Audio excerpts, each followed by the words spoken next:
What was I guess talking about Kevin and Scott and the whole Kliq, sort of speaking. Right. I don't know if Shawn was in at the time. Shawn Waltman, was he there at the time? Yeah. Oh yeah. Okay. Yeah. 'Cause when Scott was there, he was the one who beat Scott. Oh yeah. Okay. That's right. Well, there was no Kliq without the kid. Right. That's that true. It wouldn't be complete, I don't think. What is the biggest misconception about the whole entire Kliq? And you've heard stories. Well, what's the biggest misconception about the Kliq, first of all? I think the biggest misconception is the power. Right. I used to love when guys would be handing around the dirt sheet and they'd see, like, I love seeing my name or the Kliq or that and have the word power next to it. Because in the wrestling business, power is really a guy that makes suggestions to the boss and he likes it. Right. And he uses it. And that's really what it is. You just go to him and go, hey, I got an idea for an angle. Right. And we had an idea for an angle for the ladder match, and they did it, and it turned out to be great. No one really said, "Oh, Shawn's power did that," because I hadn't quite gotten. I wasn't over at that time. So all that stuff comes with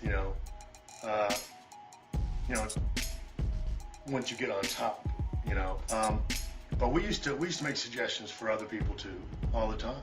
Right. I can remember that little Candido couldn't stand us, but we used to make suggestions for him all the time. I was going to ask you about that.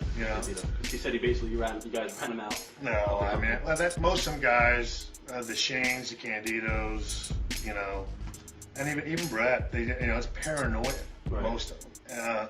And it's not being able to look yourself in the mirror and say, you know what, either I'm losing it or I don't have it, or, something's not flying right, because it's not anything that we ever did. We, me or Kevin, we can't run nobody out. That's Vince's decision, and most of the time what bothers Vince the most is the guys that get caught up in that crap. Right. But he was the one that, he used to ask us, he used to call me when I said, oh man, bring some ideas and stuff like that. I mean, there was a time when, before the whole Kliq thing, when I was up in Stanford actually writing the Raws, but nobody said I had power then. Right. Because I wasn't on top, and I didn't have these other, we all didn't hang around together. I can remember, Lex Luger's the guy that gave us that name, it was, I don't know, it was just funny because, you think yourself, I mean, to me, it's just me hanging out with my buddies and us going to the boss and making suggestions and him liking it.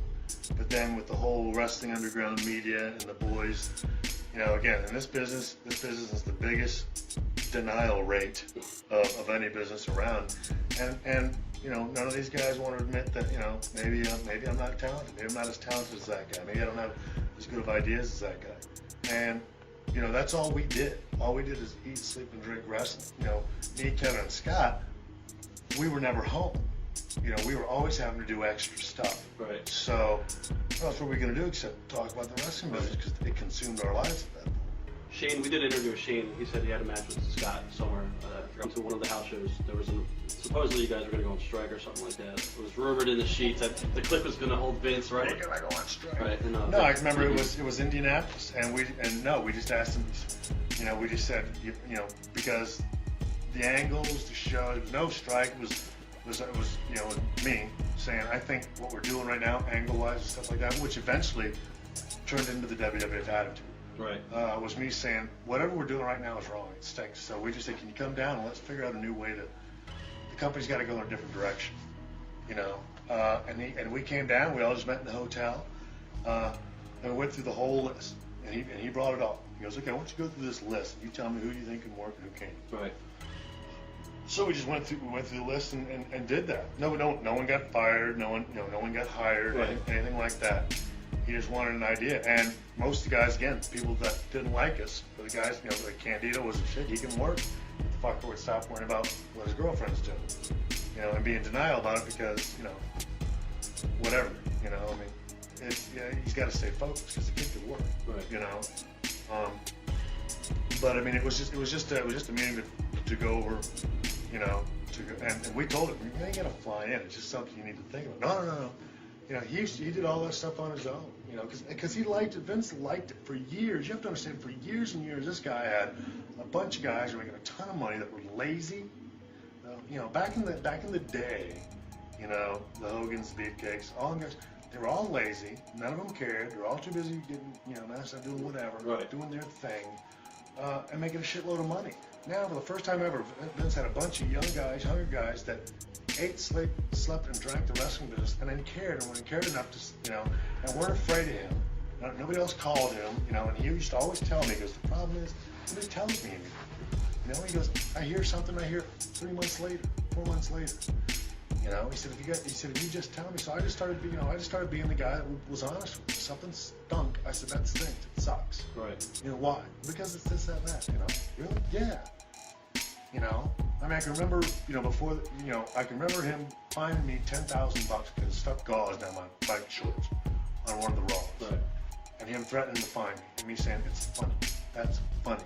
Had this big conversation. By the end of the conversation, he takes back the fine and says, we're going there. And going there is now what you see now. The girls, the cuss words, all that stuff. And I had said, and I said to Vince, you're 50, at that time he was 50 years old. I said, you're 50 years old. You're trying to tell me what's cool. You're 50 and I'm 30. Right. You don't know what's cool anymore. I said, plus, all the boys were laughing at what I did. He goes, well, yeah, but that's the boys. I said, but who are the boys? I said, you don't think every one of those guys was a wrestling fan? I said, that's what wrestlers are. They're wrestling fans that eventually turn into wrestling. Right. I said, and the people were laughing when there, and that's eventually he just said, oh, God, I think, and now he's, going on to what he's going on there. So he liked the fact that he had these guys that cared enough to even go at the house show and say, okay, yeah, we're in Cape Girardeau, Missouri, but that's, that's a horrible show. It sucks. The finishes aren't good. This isn't happening. That's not happening. You're pushing this guy that's a jabroni, or whatever. When he doesn't care, he doesn't like the job, he bitches about everything, and he's not even good. Right. And that's when he started just, I mean, that's like, I mean, it was, years, or like a year before that, but like Lex, he was going to push Lex, but then eventually he looked at him and goes, God, I mean, Lex hated the job, Right. hated being on the road, didn't like anything, and then ultimately had the whole world at his feet, and eventually, Vince, eventually saw that, I guess, and just sort of put him in a team or did whatever, but the wrestling business is full of those kind of guys. It's amazing how many guys go, I want to be in this business, Vince McMahon, make me $1 million, but I don't want to do anything. Right. It's just, it's not how you do it.